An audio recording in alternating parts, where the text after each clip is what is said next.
Food for Thought, Adventures in the Not Nigella and Not Jamie Kitchen. Thursday, the 30th of June, 2011. My friend Richard is an older adult with Asperger's syndrome. After giving him a lift home from last year's National Autistic Society annual general meeting, and listening on the way to an abridged version of his life story, I asked him if he would write down some of his memories and reflections so that these could be shared with other people. In my experience, older adults with autism are a group who are quite significantly neglected when it comes both to general awareness about their existence and their needs, as well as service provision to meet their needs. It also appears that they don't have as much of a collective voice as other, younger, groups of people with Asperger's syndrome.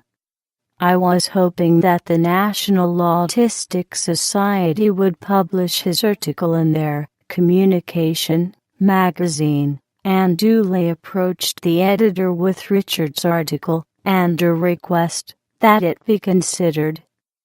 Her response was, "Although I really liked it, realistically I don't think I will have an opportunity to publish it anytime soon." Richard and I discussed that what may really be meant by this is that the NAS perception is that the article is too negative. I felt quite upset on Richard's behalf, that not only has he gone through life without support and recognition, but also even his memories of experiences and his reflections on the impact of his condition on his life chances were not to be given a voice. It is quite possible that such an account would help to raise awareness and understanding of the condition, and it would certainly have been good to see someone from this generation given a voice. Richard wanted to write an addendum to the article after having been rejected by the NAS. Both are reproduced here in their original form. I was not diagnosed with Asperger's syndrome until 1994 when I was 48. Really too late to do much about it, although my sister had suspected it a few years earlier, on reading a review of Rain Man. Of course, since no two people are ever alike, I did not fit exactly. Neither of us had ever actually seen the film. Most things then fell into place. My mother, then 84, who had an incredible memory and had lost none of her mental faculties, could recognise the signs going back almost to my birth. She could also recognise the signs in several members of her family. I'm now 64, so I'm in a position to look back over more than half a century and see where things went wrong, often disastrously so. Perhaps I could have avoided some pitfalls had I known, but I never received any usable help. On the few occasions when I did have help, I rarely acted appropriately, as the help was always in the nature of pump priming, expecting me to carry on where the helper left off. But a pump can only be primed if its valves and seals work in the first place. For valves and seals, read brain formation, which for those on the autistic spectrum is not what the world regards as normal, so normal help and advice will not work. School days. Like many with Asperger's, I managed fine up to 11 years old, although I now realise that I taught myself to a large extent. I have no recollection of learning to read, it just happened, often with unsuitable, when one is considering reading primers, literature. The King of the Golden River at 6, a 19th century treatise on locomotives and an Ordnance Survey 1-inch map at 8.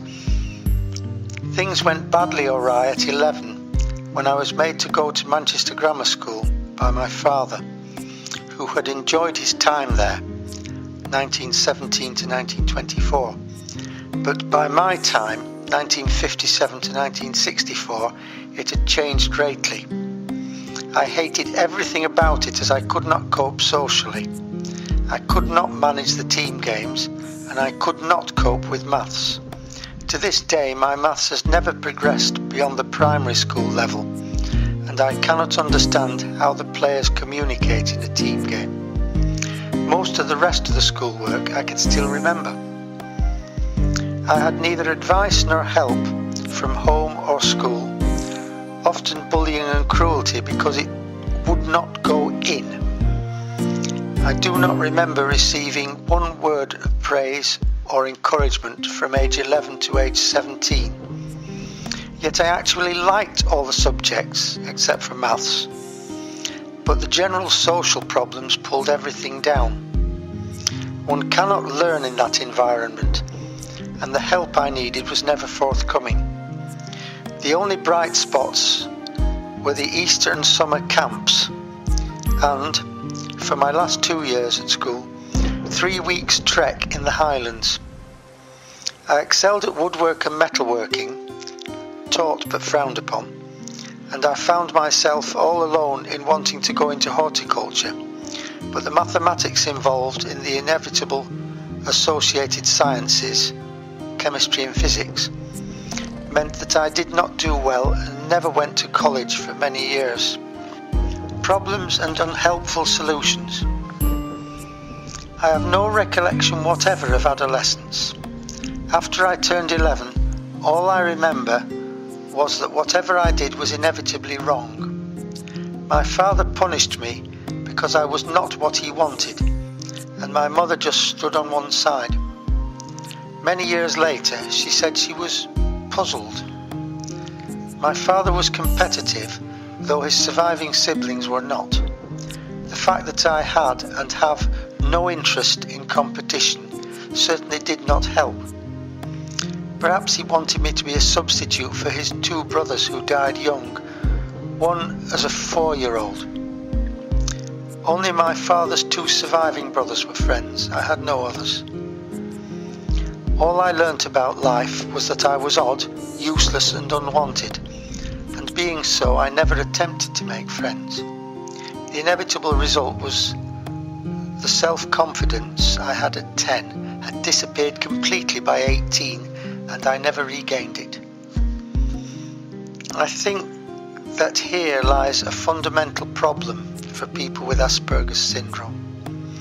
Because they never act appropriately, one of 3 things always seems to happen. They may be ignored or bullied because their clumsy attempt at socializing irritate, upset or annoy others. They may be punished mentally, physically or both because of their inappropriate behavior or the lack of conformity to social norms. Or they may receive the help that other people think they need, which is nearly always unsuitable or unusable and quite often does great damage. Unsuitable help means trying to teach somebody the normal social skills. It will invariably be less than satisfactory because one cannot teach what is to most people instinctive. The only persons who may stand a chance of teaching these skills would themselves have Asperger's, and so would perhaps be able to see what a normal person, having no experience of Asperger's syndrome, cannot see. The other form of help, the unusual sort, is the pump priming. I mentioned earlier where the pump is deficient in some vital part. This can be seen time and time again when the person with Asperger's is taught, often suspiciously easily and quickly, how to cope with a particular situation. Nevertheless, despite perhaps a very high IQ, the person is incapable of adapting what has been learned to a similar, only slightly different situation. Being trained in horticulture and plant pathology An analogous situation comes to mind concerning the pesticides, about which some people may have read.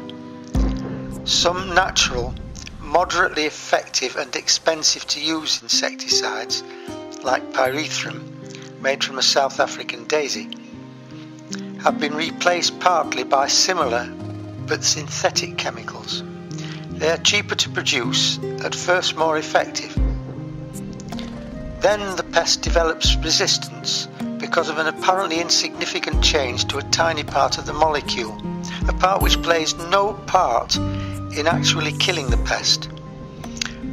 To return to the person with Asperger's, an insignificant and seemingly irrelevant change to the circumstances renders the teaching unsuitable. This difference, of no obvious relevance to the teacher, means that the blueprint will not work.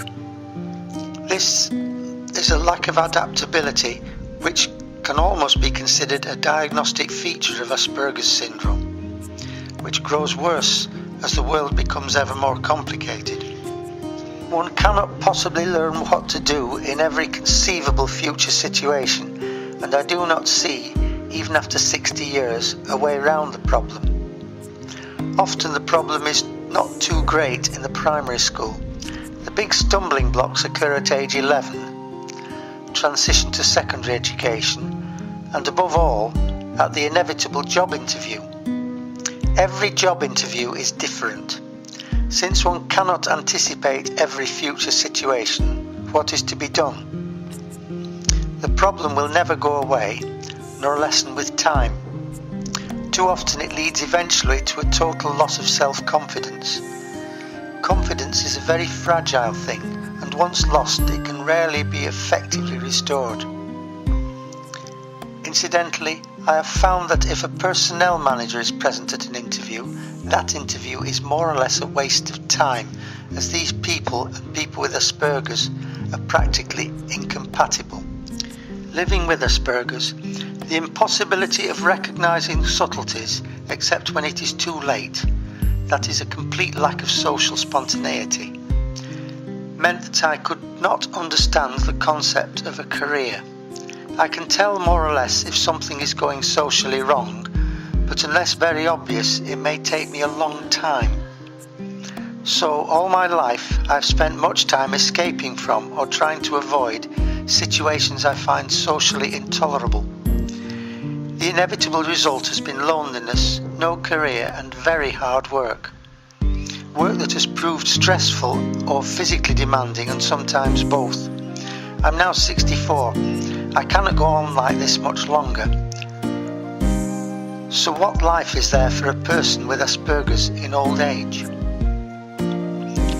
Nowadays, with the ever-increasing complications of life, everyone, normal or not, must be able to understand and cope with abstracts, bureaucracy, forms, interviews and finance. These are all the things I could never do. When younger, I managed by doing everything myself, from mending clothes to welding the car. What happens when I can no longer carry on like this? How do I tell when things are going wrong? Being cheated or fleeced, or when somebody is trying to offer an unsuitable help? If I have not learned these lessons in over 60 years, it is unlikely that I will ever learn them. I'm sure that I am not alone in this predicament. I like most of the trappings of modern life, possibly because they do not interest me. All I ask is a true friend, not just an acquaintance, with whom to share life, something I have never had, or to be allowed to do things that I like doing, but do not inconvenience or upset anyone else without being regarded as a freak. There is a great deal of political correctness spoken today about learning difficulties. I have learning difficulties. By that I mean difficulty in learning certain things and difficulty in coping with the way something is taught. If I am being taught something and a possibly not very important step is left out, I may become totally blocked. I am unable to ignore that part and return to it later on. The whole learning process for that subject stops indefinitely. So whilst I have an IQ of 150, yes, I was once a Mensa member, I have never been able properly to understand maths, finance, law, religion or philosophy, and I have great difficulty in understanding human behaviour. All these ideas are a closed book to me because somewhere along the learning process I have become blocked. I can recall everything else I have learned, which is quite a lot in 60 years. I do not have a photographic memory, but given a few cues, the memory returns. Mostly I can recall bad situations so as to try to avoid repeating them, unless the situation was so stressful that I was unable to learn anything from it. Maybe with my vocation and interests, I would have done better in the 18th century than in the 20th, possibly because life was less complicated and my largely rural skills more in demand. There is no place for me in the service economy of today, and looking back, I realise now that there never was a place. Addendum. This short article must appear to paint a very depressing picture to the reader, whether they be a person with Asperger's syndrome or the parent of someone with Asperger's syndrome. Unfortunately, it probably paints a fairly typical picture. Now that so much more is known about the condition, and so much more is being done to help children and adolescents than when I was younger, we must never forget that all these people will be old one day, and their parents will not be around to help them.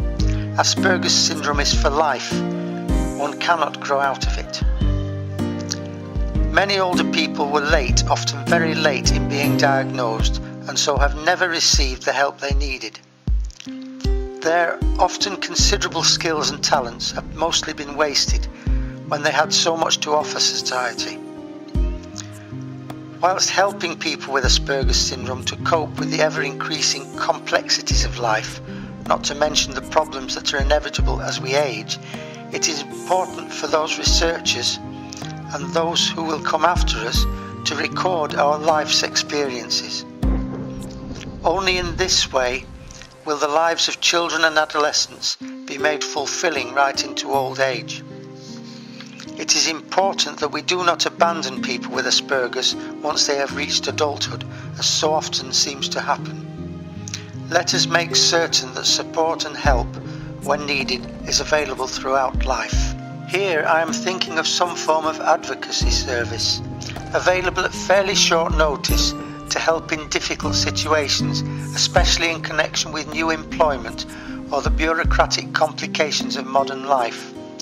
Many people with Asperger's live alone and have no close friend or relative to turn to for advice.